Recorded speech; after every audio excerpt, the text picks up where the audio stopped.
Suspension, हाँ, थोड़ा सा मेरे को लगा कि थोड़ा सा होंडा इस पे काम कर सकती है। तो एट टाइम्स क्या होता है कि गाड़ी बंद हो जाती है, बंद होने के साथ साथ जो इसका म्यूजिक सिस्टम है वो भी बंद हो जाता है। अच्छा। हाँ। अभी मैं जो एवरेज निकाल रहा हूँ सिटी में, दैट इज अराउंड 13.5 से 14.5 के बीच में। मैं ये गाड़ी ऑफिस से लेके आ रहा था और ऑटो के साथ, जो कि पूरा लोहे का जो बना हुआ था ऑटो बड़ा वाला, उसके साथ हेड टू हेड कोलिजन हुआ। मेरे को हल्का सा, मैं आगे हुआ था बट मेरे को कुछ भी नहीं हुआ। गाइस आज हमारे साथ में होंडा एलिवेट, और होंडा एलिवेट को काफ़ी टाइम हो चुका है इंडियन मार्केट में आए हुए। एक बहुत पोटेंशियल प्रोडक्ट है और एक्चुअली होंडा के लिए कंपलसरी था इसको लेके आना मार्केट में। लेकिन क्या आपको ये बाय करना चाहिए कि नहीं, उसके बारे में आज बात करेंगे, क्योंकि आज हमारे साथ में है इस होंडा एलिवेट के प्राउड ओनर, ही इज़ आशीष। और आशीष का जो बाइंग डिसीजन में हमने काफ़ी हेल्प करी थी, हमने बताया कि होंडा एलिवेट हमने रिकमेंड की, और आज बस इन डेप्थ जानते, क्योंकि इन्होंने तकरीबन 11,000 किलोमीटर ये गाड़ी चला चुकी है। तो Ashish, welcome to the channel again. Thank you वीवू for having me here. Yes, so मैं ये पूछना चाह रहा था तुमसे कि होंडा एलिवेट जब तुमने ली तो और क्या क्या सोच रहे थे, क्योंकि ये पेट्रोल ओनली है और आपका उस टाइम माइलेज को लेके थोड़ा सा कंसर्न था कि यार काश एक माइलेज फ्रेंडली गाड़ी मिल जाए। ये फिलहाल कितना दे रही है उसके बारे में बात करते हैं। बिल्कुल, माइलेज तो हमेशा मेरे लिए कंसर्न रहा है, क्योंकि इससे पहले मैंने स्विफ्ट चलाई थी और वो भी सीएनजी। और आपको आइडिया होगा कि मारुति ओनर्स यूजुअली माइलेज के पीछे ज़्यादा रहते हैं, हाँ, क्रेजी रहते हैं। सो मैं बहुत ज़्यादा कंसर्न था जब ये एलिवेट का मेरे को आपके और आपकी टीम ने बताया था। इनिशियली मैंने क्या किया, जिस दिन मेरे को ये गाड़ी मिली थी उसके एक हफ्ते बाद ही मैं नैनीताल निकल गया इसको लेके, कि देखूं एग्जैक्टली इसका माइलेज कितना आया था। और मैं बहुत ही हैरान था इसका माइलेज। मैं 60 पे चला रहा था, एक नॉर्मल एवरेज निकालता हुआ। जो इसका वहाँ पे मीटर में दिखा रहा था एवरेज, दैट वाज अराउंड 19। और मैं हैरान था, मेरे को लगा कि शुरुआत में ये कुछ ग्लिच होगा, बट स्लोली एंड ग्रेजुअली मैंने सिटी में भी चला के देखा। आज मेरे को हो गए हैं 9 महीने या 10 महीने के आसपास, इसकी थर्ड सर्विस भी हो चुकी है। अभी मैं जो एवरेज निकाल रहा हूँ सिटी में, दैट इज अराउंड 13.5 से 14.5 के बीच में। इतना दे रही है आपको? इतना मेरे को दे रही है। और ये लाइट पेडल है या फिर हार्ड पेडल है? मेरे को लाइट पेडल लगा है। लाइट पेडल पे आपको 13.5 14। और मेरा जो गाड़ी चलाने का मतलब मैं अपने एंड से गाड़ी जो चलाता हूँ वो कंफर्टेबली और बहुत ही धीरे एंजॉय करता हुआ चलाता हूँ, रादर कि मैं रेव करूँ बहुत ही कंफर्टेबल होके। और एक फैमिली कार मैंने सोची थी, उस हिसाब से मैं इसको ड्राइव करता हूँ डेली पर्पज से। ठीक है। तो होंडा एलिवेट जो है वो एक्चुअली काफी बड़ा प्रोडक्ट है। अब इसको जब आप ये इस वाले पोर्शन को बात करते हैं ना, ये वाला जो इसका पोर्शन है बहुत बड़ा लगता है। आप अगर क्रेटा सेल्टॉस या उस इस टाइप की और गाड़ियां चलाओगे, कॉम्पैक्ट एसयूवीज, तो ये लगेगा कि यार मैं अभी फिलहाल क्रेटा में बैठा था, कुछ भी ऐसा नहीं है, लेकिन अचानक से बहुत बड़ा आता है। तो कभी कभी तो ऐसा लगता है कि मैं एक फुल साइज एसयूवी चला रहा हूँ, अगर मैं केवल इस वाले पोर्शन को बात करूँ। ये कितना परेशान करता है मार्केट या कॉम्प्लेक्स प्लेसेस में, या ये एक एडवांटेज बन के आता है कि आपकी निगरानी में हमेशा, व्यू में जो है हमेशा ये रहता है कॉम्प्लेक्स सिचुएशन में? हाँ, जब मैं शुरुआत में मैंने इसको चलाना स्टार्ट किया था, क्योंकि मैंने कभी इतने क्या बोलेंगे कि इसका बोनट बहुत ज़्यादा है, तो मेरे को कॉर्नरिंग में और देखने में शुरुआत में बहुत ज़्यादा दिक्कत हुई थी। मेरे को हमेशा ये लगता था, जब मैं छोटे उससे कट लेता था छोटे रास्तों से, तो मेरे को लगता था कि आगे लगेगी, बट ऐसा कभी भी नहीं हुआ। इसका आप ड्राइवर सीट पे बैठ के आपको पूरा फुल व्यू मिलेगा कि कैसे आप इसको मोड़ सकते हैं। और मेरे से आज तक ये टच भी नहीं हुई, गॉड ग्रेस। और मैं फुली सेटिस्फाइड हूँ इस गाड़ी से। हाँ। अच्छा, एक सेफ्टी को लेके भी हमेशा से कंसर्न रहता है, ऑल्दो होंडा की गाड़ियों को लेके सेफ्टी इश्यूज नहीं है, बट कोई ऐसा इंसिडेंट हुआ हो जहाँ पे आपको रियलाइज हुआ हो कि यार सेफ्टी में ये मेरी और मेरी फैमिली का तो हमेशा से ध्यान रखेगी? मेरे को हमेशा से ये चीज़ लगी है, जब भी मैं ये गाड़ी चलाता हूँ और बैठ के भी मेरे को फील आता है। इवन अभी थोड़ा सा इसमें मतलब कोलिजन हुआ था, जो मटेरियल वाइज मेरे को लगा वो बहुत स्ट्रांग लगा। और मेरे को लगता है इसमें बैठ के कि मैं एक सिक्योर्ड गाड़ी में बैठा हूँ, क्योंकि वो मेरा लिए सेकेंडरी कंसर्न था। प्राइमरी तो ऑब्वियसली माइलेज था, सेकेंडरी कंसर्न क्योंकि बीइंग अ फैमिली, मतलब फैमिली के लिए गाड़ी ली थी। सेफ्टी का मेरे लिए बहुत ज़्यादा कंसर्न था सेकेंडरी, क्योंकि ऑब्वियसली कि मैंने फैमिली के हिसाब से गाड़ी ली थी तो सेफ्टी कंसर्न रहेगा। मेरे को इसमें बैठ के वो बिल्कुल अच्छा लगता है, वो सेफ मैं फील करता हूँ इसमें बैठ ये के। कोलिजन की थोड़ा स्टोरी आप ब्रीफ में बताओगे कि कैसे हुआ? हाँ बिल्कुल। क्या हुआ था कि मैं ये गाड़ी ऑफिस से लेके आ रहा था और ऑटो के साथ, जो कि पूरा लोहे का जो बना हुआ था ऑटो बड़ा वाला, उसके साथ हेड टू हेड कोलिजन हुआ। और हेड टू हेड कोलिजन हुआ था इस साइड से, तो इस साइड का पूरा बोनट, पूरा बम्पर, फेंडर, सारी चीज चली गई थी। बट अंदर जो मैं बैठा हुआ था, मेरे को छोटा सा भी जर्क नहीं लगा। मेरे को हल्का सा, मैं आगे हुआ था बट मेरे को कुछ भी नहीं हुआ। हाँ, ऑल्दो गाड़ी को नुकसान हुआ था, इवन इसका जो विंडशील्ड थी वो भी क्रैक थी। गाड़ी देख के कोई भी अच्छे से कह सकता है कि बहुत ज़्यादा इम्पैक्ट हुआ है, अच्छा। But on the other side driver बहुत ज़्यादा सेफ था। सो उस दिन के बाद मेरे को सेफ्टी से रिलेटेड मेरे को कोई भी क्वेश्चन नहीं है इस गाड़ी को लेके। अच्छा, अब आशीष एक चीज़ और, जब आपने कोलिशन की बात की ही है, हाँ, क्योंकि हाँ। ये मुझे लगता है कि ये बहुत मुझे स्ट्रेच करना पड़ेगा पार्ट। हाँ। जब कोलिशन के पहले pre collision and post collision कितना इमेज में फ़र्क आया इस गाड़ी को लेके कि यार पहले मैंने क्या सोचा था और कोलिशन के बाद में क्या ये निकली? हाँ, सो मतलब गाड़ी में जो लगा था वहीं बस इसमें इम्पैक्ट दिखा मुझे। हाँ। लेट सपोज लेफ्ट साइड में ही लगा था, को ड्राइवर साइड पे, तो मेरे को बस इतना ही इम्पैक्ट दिखा। मेरे को ये नहीं दिखा कि पूरे गाड़ी में वो इम्पैक्ट आया। और एक हार्ड प्लास्टिक को आप मतलब बोनट आपका स्टील का होता है आई गेस, हाँ। वो एक ऑटो से लगना इट्स लाइक कि बहुत बड़ी बात होती है। प्लास्टिक और लोहे का जब कोलिजन होगा ऑब्वियसली प्लास्टिक को ज़्यादा लगेगा, बट मेरे को वो इम्पैक्ट इसमें बिल्कुल नहीं लगा। जो इम्पैक्ट था वो बस इतने ही साइड था, इस यहाँ साइड पे नहीं पहुंचा वो इम्पैक्ट। तो देखो, आशीष का ना एक छोटा माइनर एक्सीडेंट हुआ था जैसे उसने बताया था। अब इनसे जानते हैं कि मतलब पोस्ट एक्सीडेंट या मैं कहूँ आफ्टर सेल सर्विसेज होंडा की कैसी हैं, उसके बारे में ज़रा बात करते हैं। आपने इंश्योरेंस लिया होगा, बिल्कुल। क्लेम कराया होगा, बिल्कुल। तो क्या क्या आपको लगा? हैसल फ्री था सारा सिस्टम या कहीं पर तुम आपको लगा कि यार कॉम्प्लिकेटेड है, मुझे लगता है कि और इजी हो सकता था? कैसा लग रहा है आपको? मतलब मैं फुली सेटिस्फाइड हूँ होंडा के सर्विस से भी। हाँ, वो चीज़ है कि उन्होंने थोड़ा सा ज़्यादा टाइम ले लिया, जो कि ऑब्वियस है। अगर आप अच्छा काम करके दे रहे हो थोड़ा ज़्यादा टाइम ले लो, बट कस्टमर सेटिस्फेक्शन में मैं बिल्कुल एग्री करता हूँ होंडा की सर्विस को लेके। मेरे को अराउंड 20 दिन लगे थे ये गाड़ी मेरे को वापस आने में, और मैंने डोर टू डोर सर्विस कराई थी। वो यहाँ से लेके गए थे, वापस लेके आए थे, और बिल्कुल मेरे को रिलैक्स, मतलब बिल्कुल वो उन्होंने ऐसा नहीं होने दिया कि आपको किसी चीज़ में टेंशन लेने की ज़रूरत है। जैसी गाड़ी आई थी मेरे को एक माइनर सा मेरे को डेंट भी दिखा था, तो उन्होंने सिंपली ये बोल दिया कोई नहीं, आप जब सर्विस कराओगे अपनी हम वो ठीक करके दे देंगे, जो उन्होंने ठीक करके दे दी। ठीक है। इवन अभी जब सर्विस भी मैंने कराई थी तो डोर टू डोर सर्विस कराई थी, मेरे को उसमें भी कुछ इश्यू नहीं आया। उन्होंने बोला था यूजुअली क्या लगता है अगर आप सर्विस सेंटर जाओगे तो पूरा दिन लग जाता है, मेरे को सिर्फ 3 घंटे में गाड़ी वापस आ गई थी। 3 घंटे में? हाँ। अरे और जो ड्राइवर आए थे उसने सारी चीजें समझाई थी। वो ये आप सर्विस का पार्ट बता रहे हो हाँ, ना? ये ये सर्विस। मैं पूछूंगा आपसे, ठीक है, इसको थोड़ा सा डिले करते हैं। अभी पहले वो एक्सीडेंटल चीजों पे बात कर रहे हैं। हम्म। इंश्योरेंस क्लेम में कोई आपको हैसल नहीं हुआ? कोई भी ऐसा नहीं हुआ। मैं इवन उन्होंने बोला था सर आपको यहाँ पे स्टे करने की जरूरत नहीं है, बट बीइंग एन ओनर मेरे को लग रहा था नहीं, जब जो इंश्योरर आएगा, आई मीन वो इंश्योरर ही होता है, जब वो आएंगे वो चेक करेंगे, तो मेरे को लग रहा था मेरी भी ड्यूटी है, मेरी भी रिस्पॉन्सिबिलिटी है कि मैं उसको समझाऊं कि कुछ ऐसा ना हो कि जो चीज़ कवर ना हो, क्योंकि मैं विंडशील्ड को लेके ज़्यादा टेंशन में था कि वो कवर ना हो या फिर ऐसा कुछ ना हो। बट उन्होंने एक ही बार में आए, 5 मिनट में उन्होंने पूरा रिव्यू करके उन्होंने बोला कि आपका सारी चीज़ कवर हो रही है, नो इश्यूज। मैं अपना घर चला गया, 20 दिन बाद मेरे को गाड़ी आ गई। ठीक है।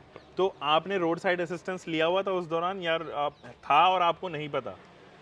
हाँ, ऐसा कुछ हुआ था कि जो मेरे पॉलिसी डॉक्यूमेंट्स थे, पहली बात तो क्या हुई थी, जैसे ही सबसे अच्छी चीज़ मेरे को ये लगी, जब जैसे ही गाड़ी का एक्सीडेंट हुआ था मैंने होंडा ऐप खोली। होंडा ऐप में मेरे को कॉल करने का ऑप्शन आया। मैंने कॉल किया, उन्होंने ऑन द स्पॉट मेरे को कॉल किया। कुछ कॉल बैक का ऑप्शन होता है कि वो आपको इस टाइम फ्रेम पे कॉल बैक करेंगे, एक ईटीए होता है उनका, आधे घंटे में कॉल बैक आ गया। मैंने उनसे सारी चीज़ें पूछी, ऑन द स्पॉट उन्होंने मेरे पॉलिसी डॉक्यूमेंट पे देख के सारी चीज़ें बता दी। इनिशियली उन्होंने बोला कि आरएसए नहीं है, बट जब मैंने फिर से क्लियर किया तो उन्होंने बोला हाँ आरएसए है, जो कि पिकअप के लिए वैलिड है। बट मैंने पिकअप करा ली थी वहां से, ठीक है। अब वो गाड़ी सारे उस टाइम मोशन में थी? गाड़ी नहीं थी मोशन में नहीं थी। क्योंकि जो इम्पैक्ट लगा था वो एक इंजन में एक स्विच होता है जो कि मेरे को उसने दिखाया था, वो ब्रेक हो गया था, जिसकी वजह से इग्निशन में प्रॉब्लम आ रही थी और ये ऑन नहीं हो रहा था। ऑल्दो जैसे ही मेरे पास मैं इग्निशन प्रेस कर रहा था, इसका जो पुश बटन होता है, स्टार्ट बटन, ऐप में तो दिखा रहा था आपकी गाड़ी ऑन हो रही है, बट रियलिटी में ऑन नहीं हो रही थी वो। ठीक है। तो ये सारी चीज़ें आपको आई। अब ज़रा बात करते हैं कुछ और चीज़ों के बारे में, जैसे कि हम लोग, आपने आफ्टर सेल सर्विसेज के बारे में बात करी। अब इसकी जो सर्विसेज हुई हैं वो थर्ड पेड सर्विसेज थी, जो सर्विस थी थर्ड, उसमें तकरीबन कितना खर्चा आया और क्या चेंज हुआ उस दौरान? कॉस्टिंग कितनी आई, क्या क्या मटेरियल चेंज हुआ, और तब का एक्सपीरियंस कैसा रहा आपका? हाँ, जो सर्विस इसकी थर्ड हुई है, अभी मैंने लास्ट वीक ही कराई है इसकी सर्विस। वीकेंड पे नहीं, मैंने बोला था, मेरे को लगा कि वीकेंड में ज़्यादा रश वैसे ही रहता है। जो थर्ड सर्विस का मेरे को इसका खर्चा आया था वो 3,500 का आया था, जिसमें उन्होंने एयर फिल्टर, ऑयल, और उन्होंने कुछ सिंथेटिक ऑयल भी इसमें डाला था। ऑयल 2 तरीके के थे। इवन जो इनका इंजीनियर था जिसको ये असाइन थी, उसने मेरे को कॉल किया, उसने मेरे को कॉल करके बताया कि 2 तरीके के ऑयल होते हैं, एक नॉर्मल, एक उससे ज़्यादा अच्छे सिंथेटिक जो होता है वैसा। और उसने प्राइसिंग सारी चीज़ मेरे से डिस्क्लोज की, सारी चीज़ मैंने बताई। उसके बाद जाके जब मैं एग्री किया कि इतना प्राइस हाँ इसका हो सकता है, उन्होंने पूरी काम किया। उसके बाद मेरे को पूरा काम करने के बाद मेरे को QR कोड भेजा कि मैं पेमेंट करूं। जैसे मैंने पेमेंट की उसके आधे घंटे बाद मेरे पास गाड़ी आ गई। तकरीबन कितना टाइम इंटरवल में आपने हैंडओवर करी और वापस आपके पास गाड़ी आई, कितना टाइम फ्रेम? देखो वो अगर मैं टाइम फ्रेम बोलूं तो वो अराउंड 6 घंटे के आसपास था। बट एग्जैक्टली जब इंजीनियर के पास गाड़ी पहुंची, जब उन्होंने सारी चीजें मेरे को प्राइसिंग से रिलेटेड बताई, तब से लेकर जब मेरे पास गाड़ी आई उसमें 3 घंटे का टाइम मेरे को लगा। ठीक है, 3 घंटे में। और क्या बिल आई आपके? बिल 3,500। 3,500 रुपए नॉर्मल सर्विस? Normal service. और इसमें उन्होंने कुछ पिकअप या ड्रॉप चार्जेस लिए थे? नहीं, कोई चार्जेस नहीं। इवन वो इंजीनियर ने ये भी पूछा था कि आपको व्हील बैलेंसिंग और अलाइनमेंट आपको चेक करवाना है कि नहीं। उसने मेरे से पहले फीडबैक लिया कि आपको कैसा फील होता है, आपको ड्राइव करते हुए दिक्कत तो नहीं आती। तो मैंने उसको एक्सप्लेन किया कि अभी वैसे ही इसका इंश्योरेंस मैंने क्लेम कराया था, तो और मेरे को कोई भी दिक्कत नहीं आ रही है। उसने बोला ठीक है, हम चेक करके अगर हमें लगेगा तो हम कर देंगे, अदर उसके ये चार्जेस है। मतलब वो क्लियर थे अपने एंड से चार्जेस को लेके। सो वो चीज़ भी नहीं हुई। एक नॉर्मल जो थर्ड चार्जेस याद आ रहा हो आपको कितना बताया था उन्होंने? मेरे को अभी तो नहीं याद है। अच्छा, कुछ और चीजें, ये एक्चुअली वी वेरिएंट है, सेकंड वेरिएंट? ये बेस से ऊपर सेकंड वेरिएंट है। और क्या प्राइस में ये पड़ा आपको? ये 14.7 में पड़ा था मुझे। 14.7 में? हाँ हाँ। अच्छा, इसके अंदर कुछ आपको लग रहा है कि यार ये चीज़ है, ये चीज़ होनी चाहिए थी, या एटलीस्ट इसके अपर वेरिएंट में होनी चाहिए थी, या कुछ चीज़ ऐसे लग रहा है जो मिस कर रहे हो? मेरे को बस एक चीज़ लगती है, क्योंकि जब भी मैं गाड़ी चलाता हूँ सबसे पहले मेरा जो हाथ जाता है वो एक इसके म्यूजिक सिस्टम पे जाता है कि मेरे को वो ऑन करना है, अपने एयरप्ले से एप्पल कार प्ले से कनेक्ट करना है और गाड़ी ऑन करनी है। तो एट टाइम्स क्या होता है कि गाड़ी बंद हो जाती है, बंद होने के साथ साथ जो इसका म्यूजिक सिस्टम है वो भी बंद हो जाता है। अच्छा। सो ये चीज़ मेरे को एक लगा कि हाँ इस पे काम हो सकता है, क्योंकि ये कुछ ऐसी चीज़ नहीं है जो ज़्यादा ही एडवांस टेक्नोलॉजी है। आई गेस ये पोलो में भी है, सब में आ रहा है, ये आजकल हाँ ज़्यादातर गाड़ियों में आ रही है। तो एक ये मेरे को फैक्टर लगा, क्योंकि इसके वजह से थोड़ा एक लैग क्रिएट होता है। मेरे को लगता है कि वो बस एक फीचर लग जाए, इसके अलावा मेरे को कुछ भी इसमें ऐसे ड्रॉबैक नहीं लगा, ऐसी कुछ चीज़ नहीं लगी जो काम करना चाहिए इनको। अच्छा, वो आप मेरी वीडियो को स्टार्ट होने से पहले हम लोग डिस्कशन कर रहे थे, इसके विंडो पैनल में भी कुछ प्रॉब्लम आ रही थी, आप बता रहे थे। हाँ, इनिशियली क्या हुआ था कि जब मैं इसको नैनीताल लेके गया था, जब मैंने गाड़ी खरीदी थी, सो मैं थोड़ा सा नीचे करके इसको चला रहा था। मेनली ड्राइवर सीट पे क्या हो रहा था, वो घड़ घड़ की आवाज़ आ रही थी। सो मेरे को लगा कि ये मैन्युफैक्चरिंग डिफेक्ट होगा। बट जब मैं होंडा में गया तो होंडा वालों ने बोला सबसे पहली बात तो ये है कि हम आपको सजेस्ट नहीं करेंगे कि आप शीशे नीचे करके गाड़ी चलाओ, आधा या तो पूरा नीचे करो या पूरा ऊपर करो। मैंने बोला अच्छा आज चलो ठीक है। दूसरी चीज उन्होंने बताया, उन्होंने पूरा खोल के देखा सबसे पहले सर्विसिंग में, कुछ भी इसमें डिफेक्ट ऐसा नहीं निकल गया है। बट वो घड़ की आवाज अभी भी थोड़ी थोड़ी आती है। So the moral is like उन्होंने ये एग्री किया कि हर होंडा गाड़ी में ये दिक्कत है, लगभग सभी गाड़ी। हाँ, उन्होंने एग्री किया था ये चीज। ओके, हाँ ठीक है। अभी वैसे जैसे रात में आप चलाते हो तो ये जो डुअल प्रोजेक्टर हेडलाइट सेटअप है, ये कितना सपोर्ट कर रहा है? और इसके साथ साथ फॉग लैम्प तो आपके पास में है ही नहीं, इंटीरियर्स में जो है उसमें मेरे ख्याल में हैलोजन यूनिट्स दिए हुए हैं, तो ये कितना सपोर्ट कर रहा है, इसके बारे में जरा बात करते हैं। जो मेरा विजन है वो रेस्ट्रिक्ट हो रहा है किसी भी चीज़ को लेके। हाँ, हाईवे पे लो बीम पे मेरे को दिक्कत आती है। जैसे ही मैं हाई बीम पे इसको ले जाता हूँ अपना हेडलैम्प को, मेरे को कुछ भी इशू ऐसा फील नहीं हुआ आज तक। ठीक है, उस चीज़ को लेके कोई इश्यूज नहीं है। हाँ, उस चीज़ को मेरे को लेके कोई। चलो, कुछ और चीज़ों के बारे में बात करेंगे जो हम ड्राइव पे करेंगे, ठीक है? तो हम लोग अभी फिलहाल गाड़ी में चलते हैं, एक छोटी सी ड्राइव लेके आते हैं और क्या हमें महसूस हो रहा है वो आशीष के साथ शेयर करते हैं। लेट्स सी मेरे और आशीष के थॉट्स मिलते हैं कि नहीं। आइए, कम विद मी। दोस्तों, जब हम वीडियो शूट कर रहे थे ना बाहर, तो ह्यूमिड था बहुत ज़्यादा और इसके वजह से पसीने एकदम तरबतर हो रहे थे। तो एसी के मामले में तो मुझे ठीक लग रही है, कोई दिक्कत नहीं है एसी के मामले में।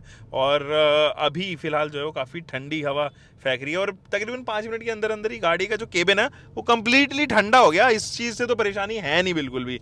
तो वो लोग जिनको बहुत ही गर्म मौसम में गाड़ी खरीदनी है ना, डेफिनेटली ये आपको इस चीज़ से तो परेशान नहीं करने वाली।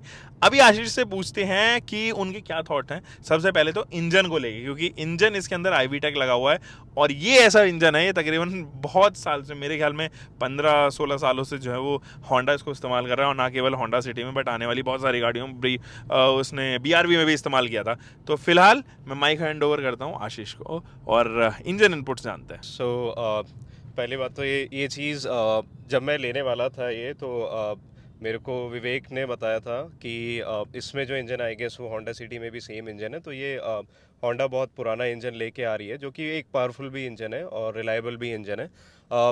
जब मैं गाड़ी चलाता हूँ अपने एंड से, कभी कभी एट टाइम्स क्या होता है कि मेरा रेव करने का बहुत ज़्यादा मन करता है, और ये गाड़ी ऐसी है कि ये कंट्रोल में भी रहती है और इतना ज़्यादा मेरे को मतलब सेफ्टी कंसर्न से या फिर ड्राइविंग कंसर्न से मेरे को कुछ इश्यू नहीं आता है। मैं हमेशा जब भी ब्रेक मारता हूँ या फिर जब भी रेस देता हूँ, बहुत ज़्यादा रेव करता हूँ, जब भी स्टेयरिंग या गाड़ी घुमाता हूँ, तो मेरे कंट्रोल में रहती है गाड़ी।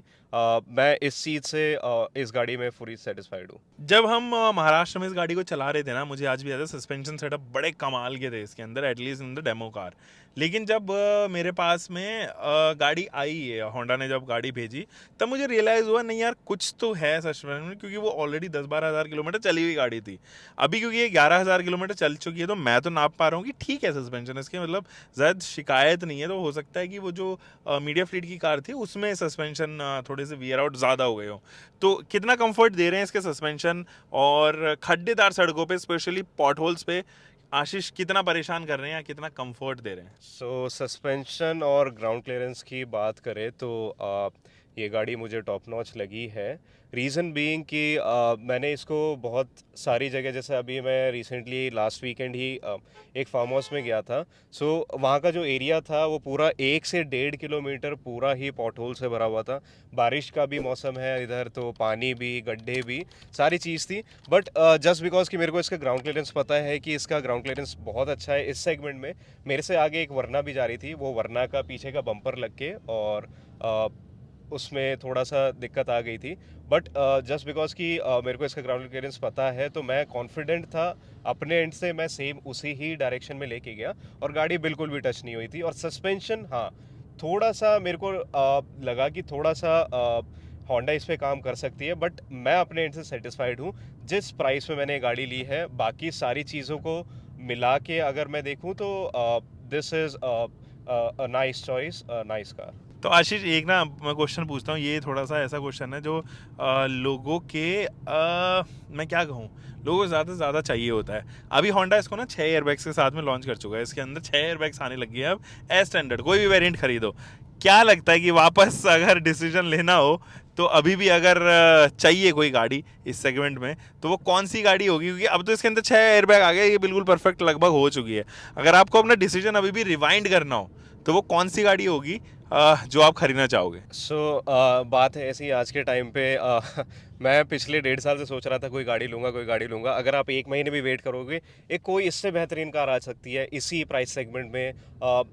सब कुछ सेम होगा, कुछ एक चीज़ अच्छी होगी, वो कोई भी आप ब्रांड ले सकते हो। बट जैसे कि आपने बताया कि अब जो एलिवेट आ गई है वो 6 एयरबैग की आ गई है, बट हाँ, जिस टाइम पे मैंने ये लिया था तो दिल्ली एनसीआर में बहुत लिमिटेड गाड़ी थी। मेरे को अच्छा लगता था, लोग मेरे को रोक के पूछते थे कि आपने ये गाड़ी कैसी ली है, इसके बारे में पूछते थे लोग, कंसर्न दिखाते थे कि मैंने भी ये गाड़ी बुक कर दी है। तो मेरे को बहुत अच्छा फील होता था उस टाइम पे। देखिए, हर चीज़ के प्रोज एंड कॉन्स होते हैं। शुरुआत में गाड़ी लेने का, बाद में जो होंडा की टीम है उस पर काम करने का कि हम क्या एडवांसमेंट कर सकते हैं, तो उसका हाँ, वो मेरे को कहीं ना कहीं नेगेटिव लगा।